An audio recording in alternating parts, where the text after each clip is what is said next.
Mi colpisce però in questi giorni, sia negli amici e compagni di strada e di visione politica,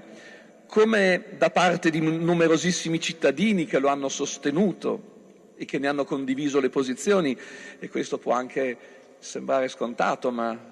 da solo non lo è, ma poi anche da parte di molti che ne sono stati avversari politici, l'unanime riconoscimento di una passione forte e inesauribile,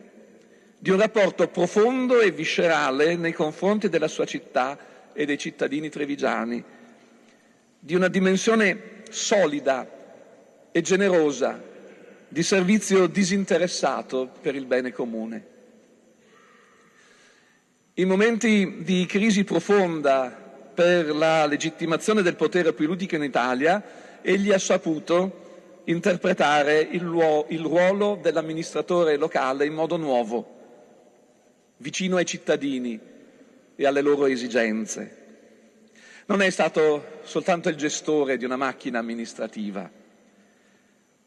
è stato prima ancora conoscitore dei bisogni e delle necessità, anche di quelle spicciole e apparentemente minori dei concittadini. Ha messo mano direttamente alla soluzione delle questioni, ha avvicinato l'amministrazione alla vita quotidiana, mettendo così anche un paletto, mi sembra, significativo di riferimento